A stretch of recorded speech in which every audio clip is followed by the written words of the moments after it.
Closing statements in the Lori Vallow Daybell trial, justice for Brandon Boudreaux, were nothing short of masterful on the part of Trina Kay.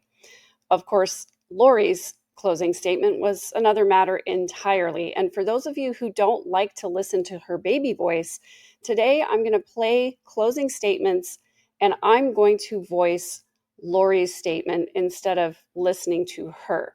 Now, Kit from WordWise has graciously provided me with a transcript of Lori's closing statement. So what I'll be doing is putting her on mute, and I'll be reading her statement. Hopefully, we'll be able to get through it with minimal snark from me.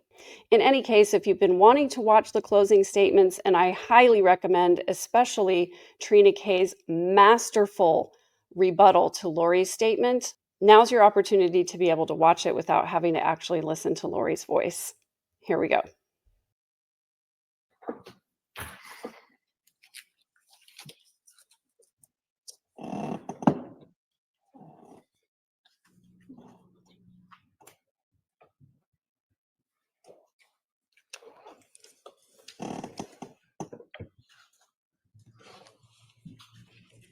Who would want to kill you?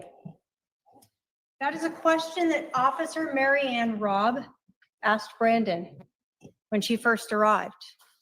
That's a question that Detective Pillar asked Brandon when he spoke with him. Brandon Boudreaux gave the exact same answer to both of these officers. He gave them two names: Lori Vallow, the woman seated over here, and Alexander Cox. He told them that he believed his shooting had something to do with an incident that occurred in Chandler in July of 2019, a couple months before this. He pointed them to that.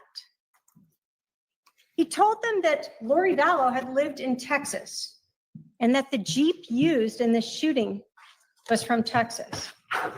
And then he told them what happened, how he had come home that morning. This Jeep was parked unusually close to his driveway, waiting. That he noticed there was no tire on the back, that he noticed that Texas license plate, that it was a two-door Wrangler, and then he noticed that window go up. He saw the rifle come out. He saw what he believed was a silencer at the end, and then he heard and saw that bullet that hit the frame of his car, shattering the window right near his ear, causing that loud bang that he heard when that struck right near his head, mere inches away from him. Brandon drove off and called 911, actually panting in panic from what he had just experienced. This defendant's co-conspirator also drove off to try to escape, immediately calling this defendant's soon-to-be husband, Chad Daybell, and Googling a way to get back to Idaho Falls, sort of through back roads.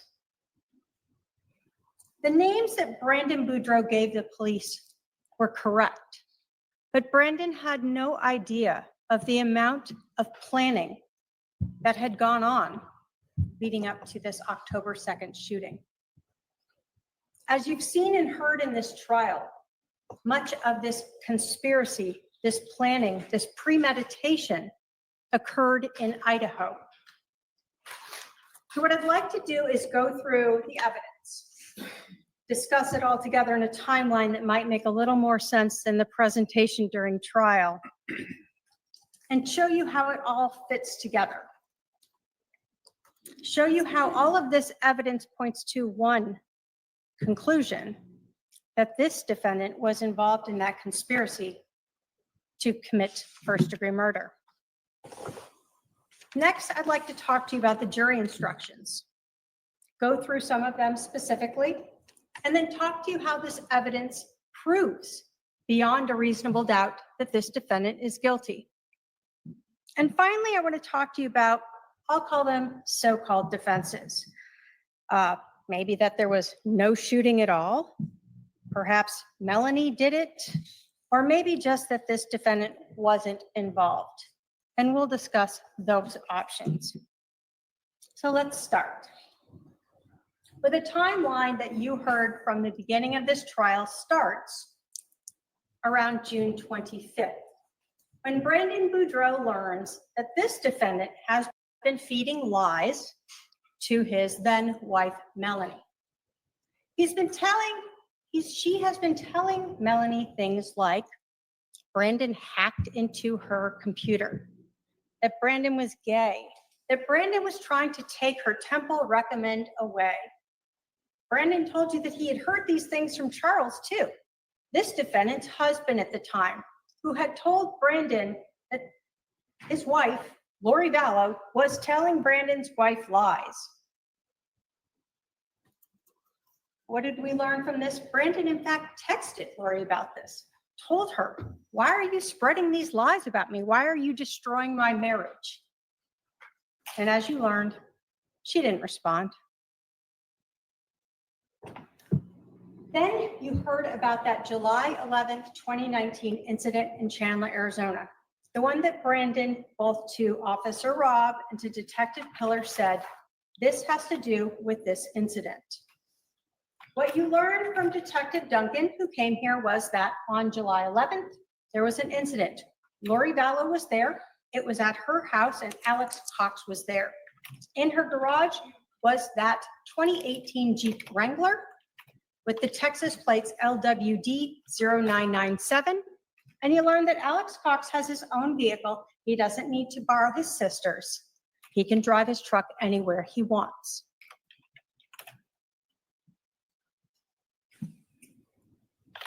As Brandon's divorce is progressing, and he's seeking a mediator and working through that, this defendant and her brother moved to Rexburg, Idaho. You were provided with various documents from search warrants, both through Detective Duncan and Lieutenant Hermosillo, through lolly time iCloud accounts for this defendant, showing that she had emailed Blue Skies, that she rented an apartment up there. We see that she was searching for areas up there. We also saw that her brother, Alex Cox, moved right up there with her.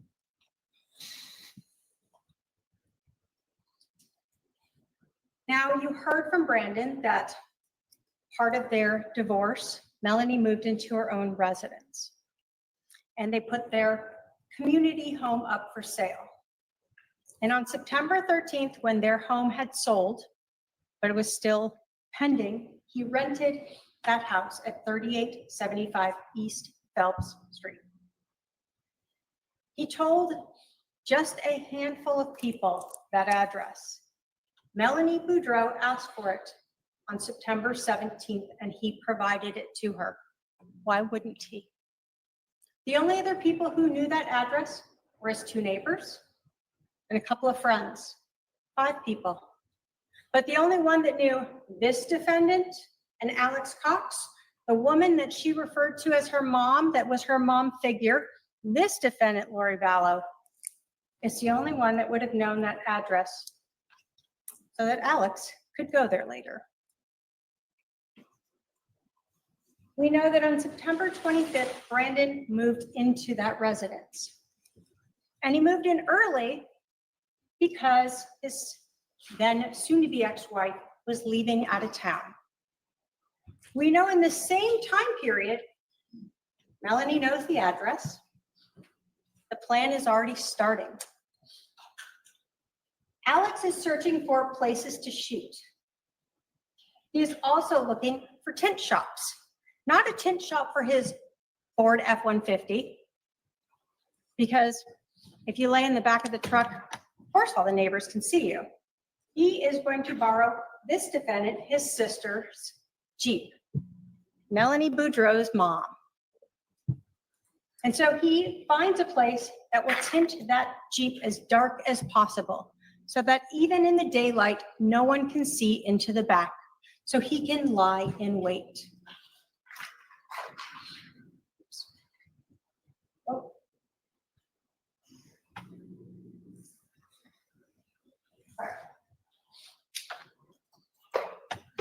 We saw that not only does Alex search for and get to Dan's windows, and this is important. You may say, well, who cares? Of course we know that. We heard from Dan Moss. But when you start thinking about the other searches to these Gmail accounts and you want to authenticate them, you know that these are legit. Why? Because here's Alex searching how to get to Dan's, and then what does he do? He shows up there with this defendant's Jeep so that it can be tinted. What do we know? We know again from Dan that they spent $200. They're in Idaho. This Jeep is already tinted. Why would you ever put additional tint on that Jeep? It's not even your primary car. We see Lori Vallow driving her little Nissan Rogue all over the place because you need a vehicle that you can hide in the back of and that you can shoot out that back window from.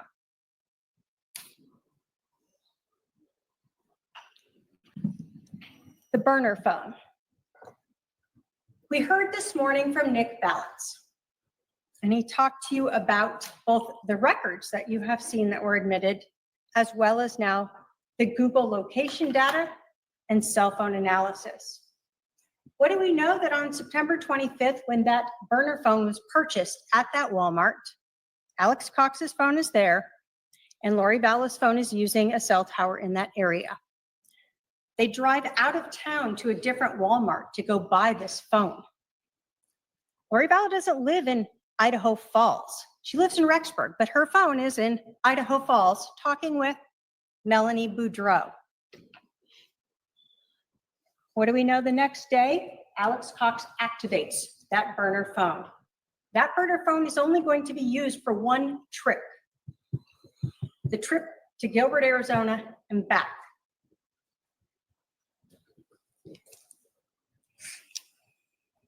This is what you learned from Nick Balance this morning. That again, Alex Cox's phone tied to that Google account is showing right there in the Walmart. This defendant's phone is also in Idaho Falls, utilizing a tower at that Walmart.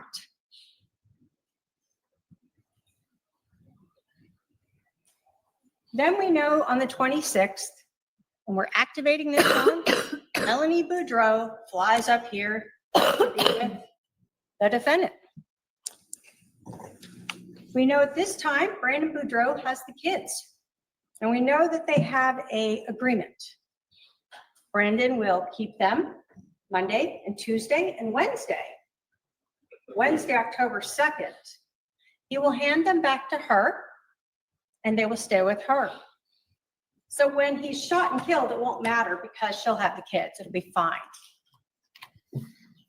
They know, because it's the plan, that their youngest gets dropped off every morning. Brandon will pull up to the park and let her know he's there. And so all of this information is known. Now, how do we know it's known? We know by the timing. And so we'll go through that. But remember, this is when Melanie's coming up and spending 3 days with this defendant. She has to be back Monday. Why? Because she's going to take the kids like she always does. Again, we have Alex Cox preparing for this shooting. We know he's not only practicing, but he's trying to figure out trajectory. What do we know? That this is a moving car. Alex Cox is going to have to try to fire out the back of a Jeep at a moving car. And ladies and gentlemen, he came pretty close to being successful at that. We know that Melanie flies back to Arizona. And then we have the beginning of the trip. And the beginning of this defendant starting the giant alibi defense that she does. Why would anyone ever take someone's cell phone and carry it around with them? Why would you take someone's cell phone and do that? Why would you make phone calls between each other other than to ensure that it looks like Alex Cox is still in Idaho? They think he has a burner phone. No one will even know. Great idea, other than we know he hooked it up to his Google account. So we know that the afternoon of the 30th, Alex takes his phone over to his sister's apartment. And it stays there or with this defendant until he returns on the 3rd.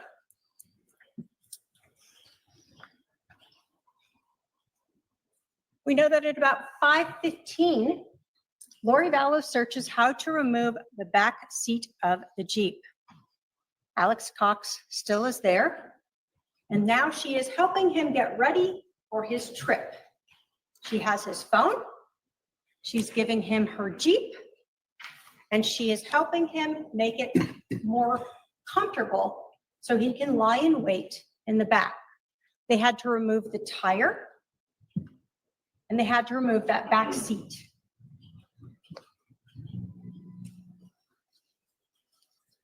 We know that sometime that evening, Alex Cox leaves Idaho and moves towards Gilbert.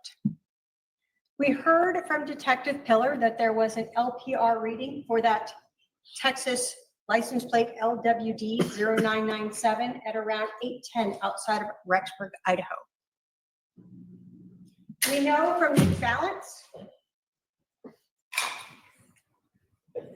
that there is no phone activity until we see the phone arrive in Arizona. We also know that the Jeep is in Arizona. So we have the burner phone and the Jeep, and Alex Cox is Googling in Arizona. Holbrook, we see that LPR reader showing the Jeep with no tire on the back, so they can open that rear window exactly as Brandon explained. This defendant's Jeep. What do we know is that, again, the burner phone is calling one person, this defendant's husband, Chad Daybell. We see that Alex Cox is in Arizona with other physical evidence. What is that? It's that receipt from Los Favoritos that was recovered inside the Jeep in Idaho. So we know the Jeep is down here. As much as the defendant wants to tell you about colors or whatever else, her Jeep was here in Mesa on October 1st of 2019. We can just stop pretending that didn't happen. We know as well, when we look at those Google records, we're trying to authenticate them, that the Los Favoritos was on Power Road in Mesa. And after having lunch, Alex Cox Googled another location on Power Road. Now, this defendant, in aiding this conspiracy and helping her brother, starts by renting that storage unit. Now, she rents that on October 1st. She also still is in possession of her brother's phone. So this way it looks like Alex Cox is going with her to the storage unit. She's providing that alibi because they don't think that the burner phone has hooked into this Google account. They don't know about the LPR readers. They don't think about the receipt. So Lori Vallow provides his alibi and she brings the phone with her, and we know that Alex Cox's phone is with this defendant as she's renting a storage unit. Even though we know from the video, he's not there, she's alone.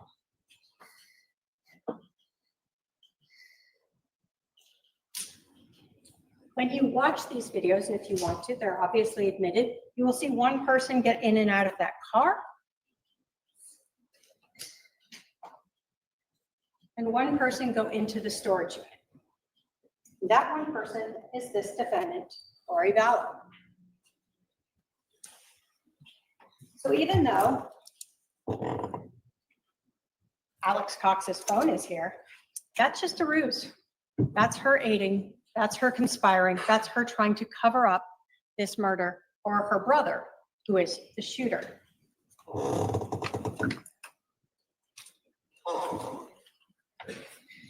What we know as well is by October 1st, we know the Jeep and Alex Cox are here in Arizona.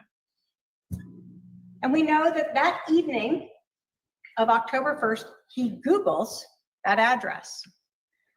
The address that only 5 people knew. The address that this defendant's niece, the person she said she's like a mom for, that's where her ex-husband or soon-to-be ex-husband is living. He Googles 3875 East Phelps Street, even with the zip code into it. And then he gets directions there, getting prepared, knowing where he needs to go the next morning. Why? Because again, Melanie and Brandon have a very set schedule, and they know that Brandon's going to drop off the kids and then meet Melanie to pass off their youngest, and Alex will be waiting at home.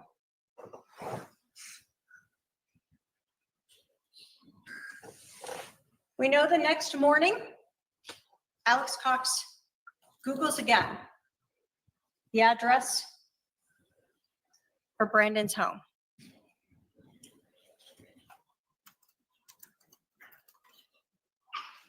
We know that that morning, Alex Cox's burner phone is utilizing towers near this defendant's niece, Brandon Boudreaux's soon-to-be ex-wife's home, Melanie Boudreaux. And we know that the calls that he is having are with this defendant's husband, Chad Daybell. And we know that by 7:22, Alex is moving towards Brandon's home. He knows that Brandon is going to be leaving to take the kids to school because Melanie knows the schedule. And he will be waiting when the kids are dropped off. The morning of October 2nd, Brandon has a very normal schedule. He's got to get his kids to school. He leaves around 7:25. He drops off his first kids at school, and then he meets with Melanie and drops off their youngest. Melanie does not know that Brandon is going to work out. Normally, he'd go home. Alex would be waiting there. But instead, he went to the gym. Now again, we've heard a lot of questioning of whether or not a Jeep existed there or not, but we all know that it's this defendant's Jeep. But we also know that a neighbor across the street saw the Jeep there, and not only saw it, but knew something was wrong. He told you that it was parked on the wrong side of the road, nose to nose with that white van, that it was running, that it had really dark tint. And in fact, he told you he was so thinking it was out of place that he actually looked in his rearview mirror to try to just see what the license plate was, and he noted it was a Texas license plate. He told you it was just a dark Jeep, whatever color that is. And we know at this time period again, this defendant's co-conspirator's burner phone is still calling one person, and that is Chad Daybell, this defendant's husband. Now, we know that this defendant has been carrying around Alex Cox's phone, the phone subscribed to him, the one that if you looked at, you'd be like, oh, there's where Alex Cox is. Look at that Wi-Fi. She's been carrying it around, and now she knows if at 7:40 there's going to be a handoff of the kids, you need to make the alibi, 8 o'clock. And so at 8:02 Arizona time, she has Alex Cox's phone call her phone, and there's a fake 24-minute call. Look, Alex couldn't have done that. He's up here in Idaho with me. Of course, Brandon was at the gym, so it's a little early, but still, it's an alibi. Can't have run down to Arizona in those next 40 or so minutes. So we know, of course, that while that fake call is going on, the Idaho Falls burner phone is in Gilbert, utilizing cell towers that are in the area of 3875 East Phelps, and Lori Vallow's Jeep is parked right outside of Brandon's house, waiting for him to return home. We know that 20 minutes before Alex Cox shoots at Brandon, Lori Vallow's phone gets a call from Melanie Boudreaux. Here they are, still talking and conspiring, trying to figure out what's going on. Where is Brandon? Brandon returns home about 9:13.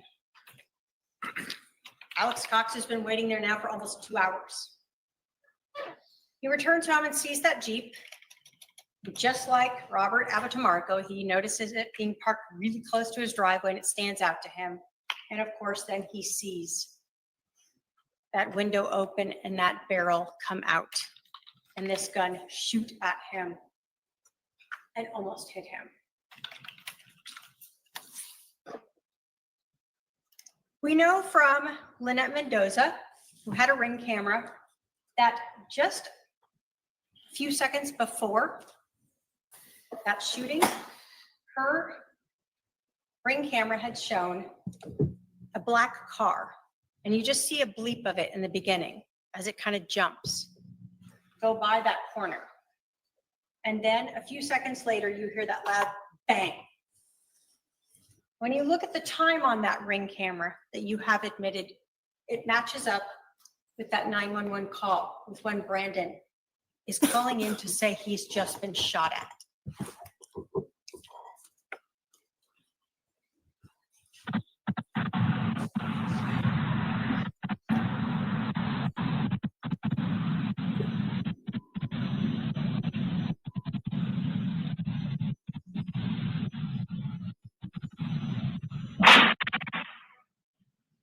Like Brandon said, loud.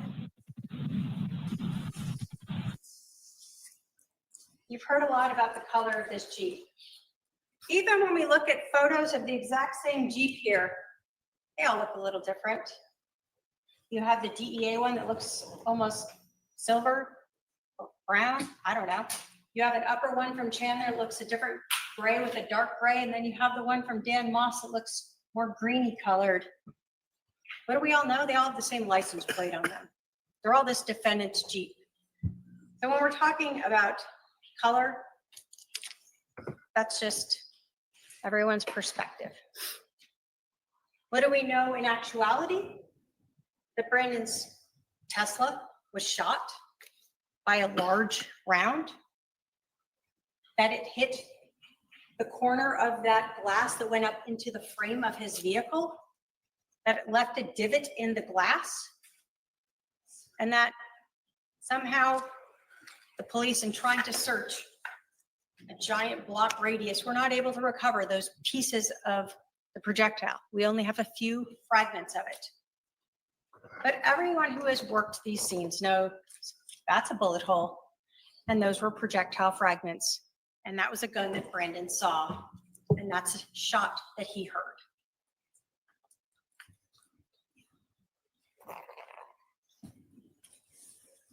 Immediately after hitting Brandon, Alex Cox takes off and is searching for directions out of there.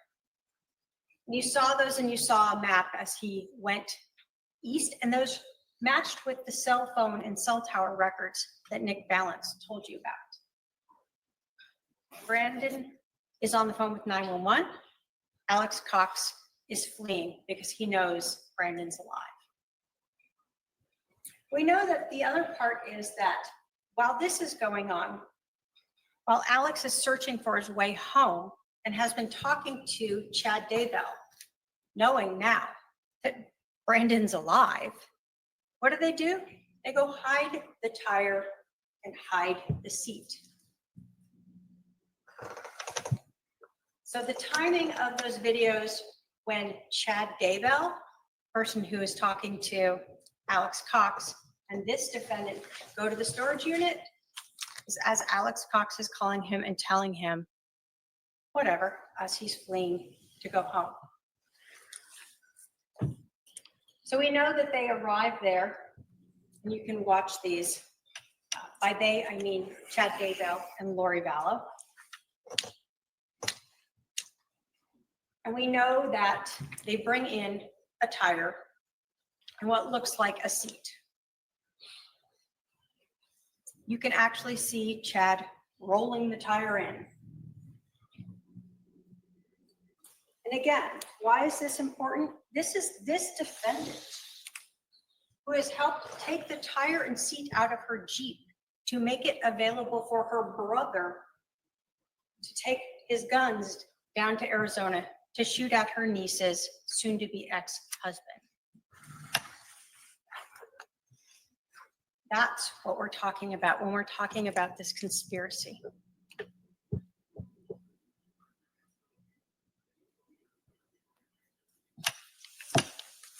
As time goes on after the shooting, we know that, again, that burner phone and that Jeep are returning back to Idaho.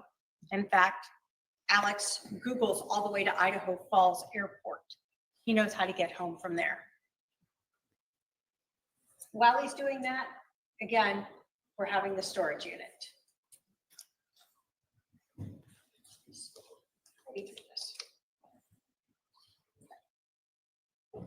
What do we know as the Jeep is coming back? It's back in Idaho and around Rexburg around the time of 3:54 and 4:28 when LPR readers note the Jeep back up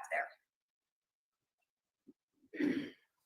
What do both this defendant and Alex Cox do? They're both searching, trying to get the news. Brandon shot? Did he die? Did he live? What happened? Do they have leads?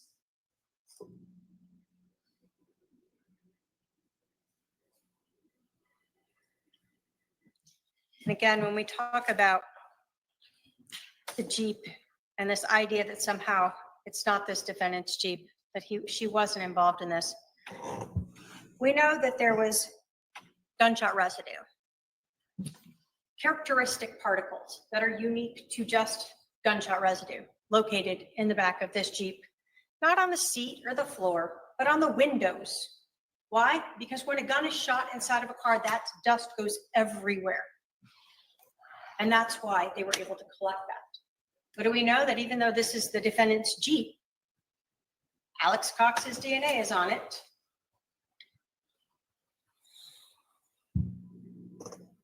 So let's talk about the jury instructions. I want to go through a few of them in specifics and then talk to you about the charges.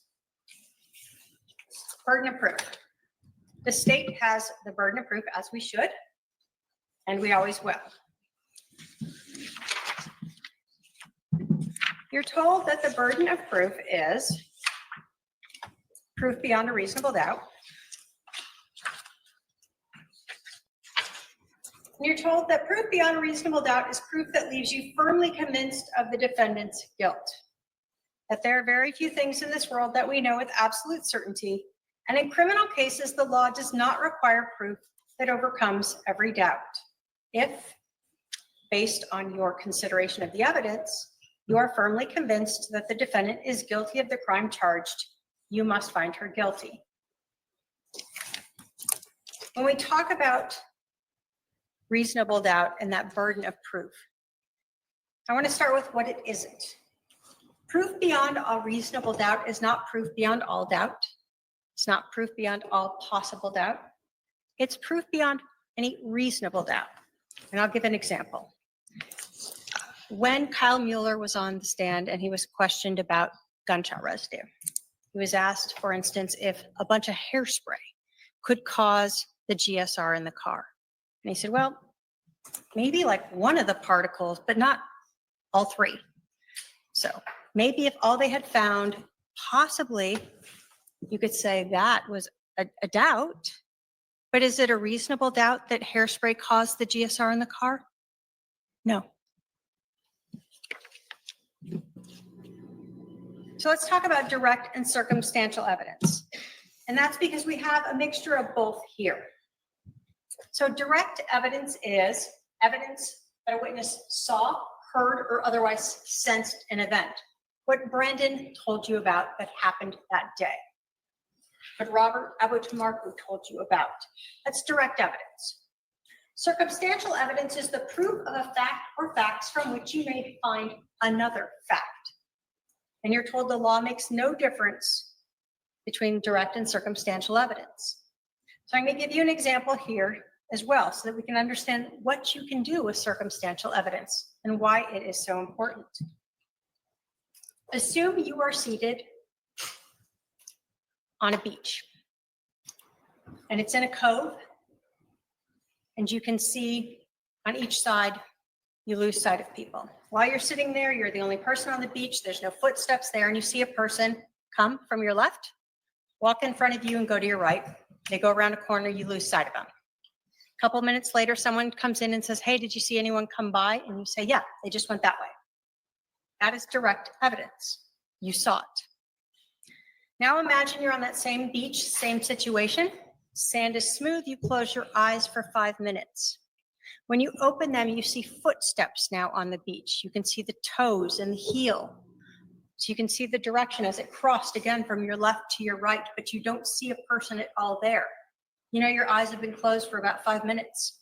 Someone comes up and says, hey, has anyone gone by? And you go, yeah, I mean, in the last 5 minutes, someone went that way. That is called circumstantial evidence, and you are able to infer from that that someone went by.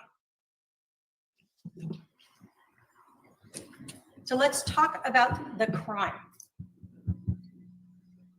The conspiracy to commit first-degree murder requires that the defendant on or about October 2nd, 2019, with the intent to promote or aid in the commission of first-degree murder, agreed with Alexander Cox that at least one of them or another would engage in conduct that constituted first-degree murder.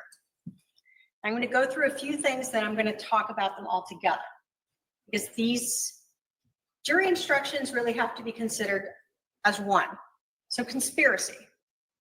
When we're talking about conspiracy, we're talking about the defendant agreeing with Alex Cox and others to engage in that conduct, first-degree murder. That she had to intend to promote or assist, and that's going to be very important here, in the commission of that conduct. She doesn't have to be the shooter, she has to promote or assist it. And that the intended conduct would constitute the crime of first-degree murder. Again, doesn't have to be completed. That's why it's conspiracy to commit first-degree murder. Proof of the membership. You're told that one may become a member of a conspiracy without knowing every detail. She doesn't have to know how long Alex is waiting there, what type of bullets he's going to use. The evidence must show beyond a reasonable doubt that the conspiracy was knowingly formed and that the defendant or other persons participated in the unlawful plan with the intent to promote or assist the carrying out of the conspiracy. In determining whether a conspiracy exists, you should consider the actions and statements of all of the alleged participants. So you're going to have to look at everything and look at what this defendant did to promote or assist that conspiracy. So, first-degree murder. Again, I'm going to just note that conspiracy means the parties agreed to engage in that conduct, so it doesn't mean there has to be a death. They are conspiring to kill someone. So, we know that someone shot at Brandon Boudreaux and came very close to causing his death. They have to intend or knew that he or she would cause the death of another person, which when you are shooting at them with a rifle, that is what you are intending or knowing. And they acted with premeditation. Talk about premeditation and then we'll wrap it all together to discuss. So premeditation means that they intended to kill another person and that they formed an intent or knowledge and then reflected on it. Now, in Arizona, premeditation does not require some long, drawn-out plan. Reflection can be very fast. But in this case, we have premeditation that is days and weeks before this.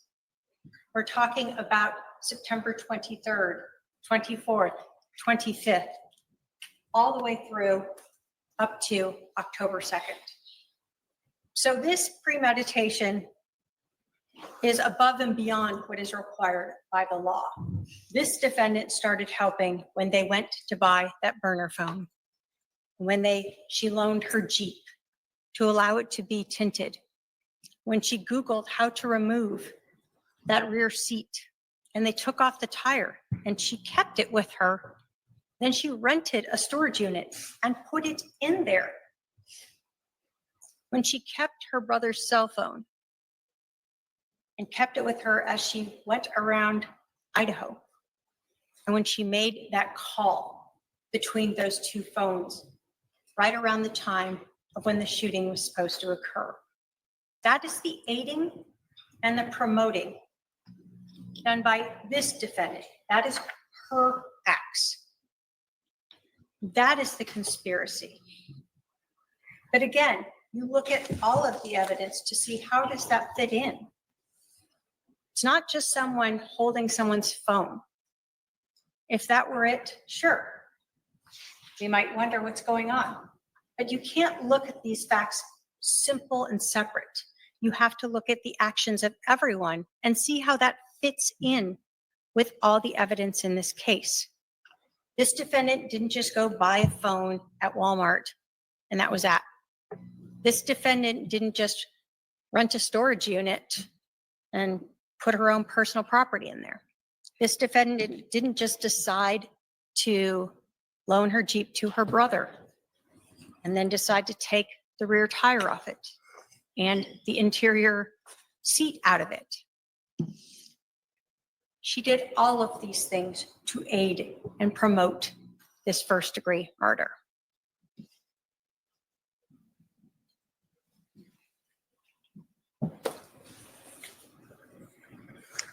When we're talking about defenses in this case, there are potential ones we'll talk about. We've heard in this trial that maybe there was no shooting. There's not even a first-degree murder because I believe there were some thoughts about that the hole in his car was made by a tire iron or whatever other defenses there were. But what do we know? Yes, there's a shooting here. Brandon's car has a bullet hole in it. There are fragments from that bullet hole in there. There's damage to his glass consistent with that location of the bullet hole in his car. Brandon called 911 out of breath from the fear of having just been shot when that bullet hit the frame of his car right near his head and shattered that window next to him. The Ring camera and that gunshot that you heard. Robert Abitamarco putting the Jeep there is idling there. So, is that a defense? No. There was a shooting. So what else? And we've heard something about Melanie doing it. She had a financial motive. And I'm not here to tell you that Melanie wasn't involved in this. I'm telling you that this defendant was also involved in this. When we talk about a conspiracy to commit murder, there can be multiple people involved in that conspiracy. There were multiple people involved in that conspiracy. Melanie Boudreaux is the only one that had the address. So yes, she was involved. But was she it? No. This defendant helped ensure that her brother could help Melanie by killing off her soon-to-be ex-husband, by loaning him the Jeep, by helping make the Jeep available and accessible to fire out of, removing that rear tire, removing the seat, allowing him to put the dark tint on it and taking it with him. And then providing that alibi over those days while he was gone to help cover up that he was the shooter. I think she also said maybe she's not responsible for what her brother has done. But we know she is responsible. She is a co-conspirator. She is assisting, she is promoting in this crime. We know from the 25th on, she is helping to get the phone, to get ready, to make the Jeep ready, to cover up for her brother, to hide those extra parts, to Google how to even get the Jeep ready, and eventually also trying to figure out what went wrong so they could then determine what to do after. Brandon Boudreaux knew who was involved. He may not have seen who did this. The defendant has tried to explain away the evidence and questioning witnesses, asking if it's possible for a single piece of evidence to mean something other than what everyone knows it means. Is it possible that a Coke bottle broke in the street and one little shard stayed there right where Brandon Boudreaux's Tesla was located when it was shot? A shard that looks just like the glass from his car in the driveway inside the seats. Is it possible that a tire iron made that bullet hole in the Tesla? Is it possible that the GSR in the Jeep is hairspray and fireworks? Is it possible that a Jeep with Texas plates belonged to someone else who wanted to kill Brandon? Is it possible that Alex was in Idaho and called her on October 2nd at 8:02 for those 24 minutes? Don't fall for the defendant's questions about what is possible when the evidence shows exactly what occurred. The only explanation when we look at all of the evidence together is that this defendant conspired with her brother and others to try to kill Brandon Boudreaux. The state asks you to look at all of the evidence, not just the is it possibles, and find the defendant guilty of conspiracy to commit first-degree murder. Thank you. All right, the defense can give its closing argument. When a family breaks apart, it is a tragedy, with devastation far-reaching, affecting many people. I'm not exempt from tragedy. None of us are. But what we learn from it is most important. Because of this experience, I've studied the law and the judicial system, and that knowledge will stay with me forever. When we experience tragedy, we can grow stronger from the experiences, and then those experiences are not all negative. You would think that often people in my position would feel defensive or angry, and from where I'm standing, I understand that very well, but I don't feel any of those things. You have watched me under pressure, under scrutiny, and even under attack, and I have shown you I am not any of those things. I'm going to object to character evidence and testimony that's not in evidence. Ms. Daybell, have you pull that microphone a little closer, please?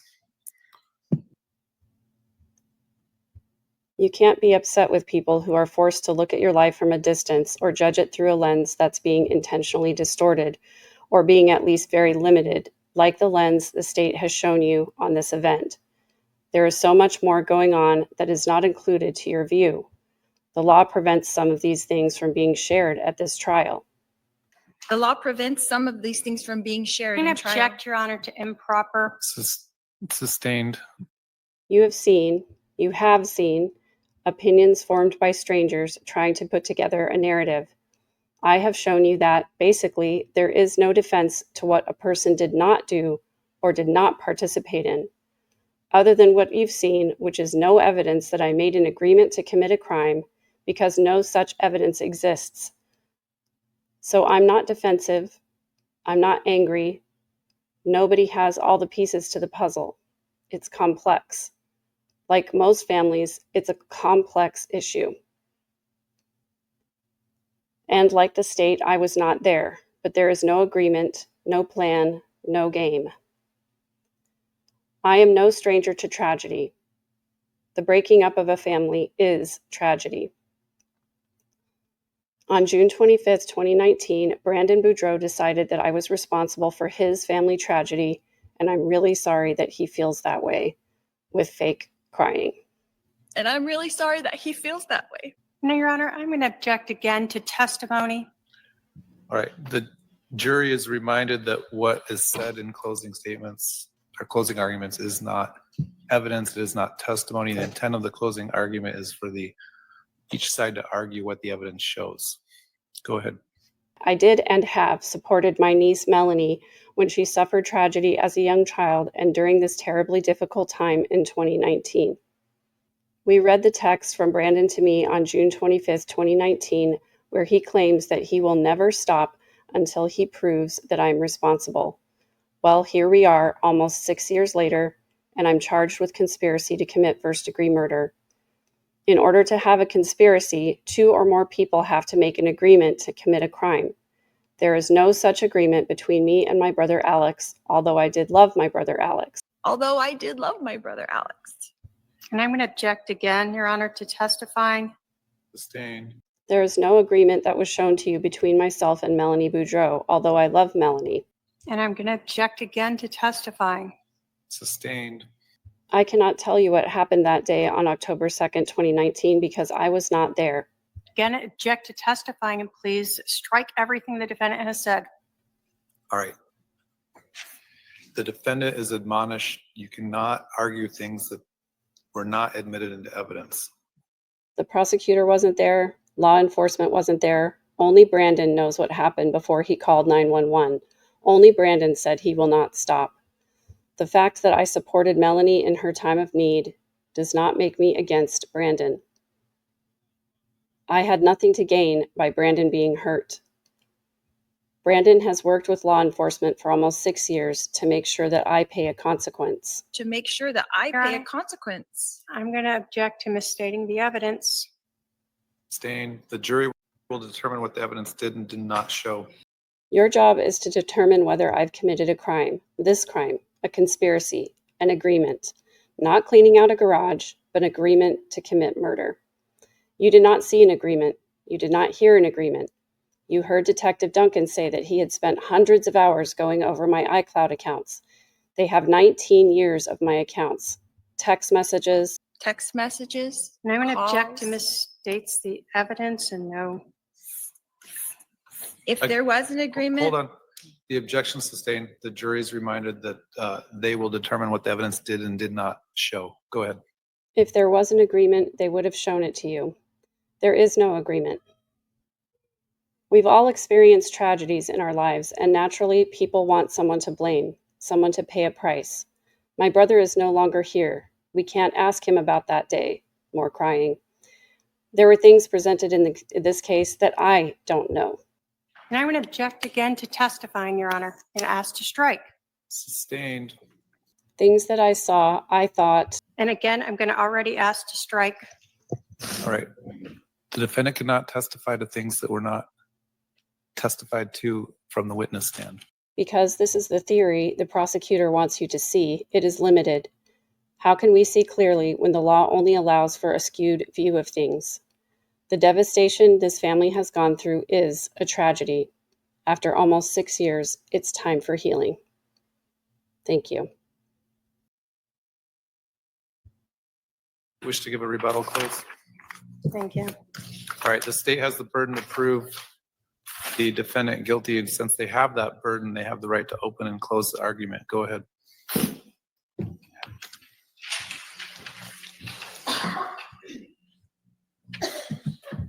The defendant wants you to think that Brandon has it out for her. She has tried to insinuate that Brandon was involved with working with Detective Pillar for years just to get her.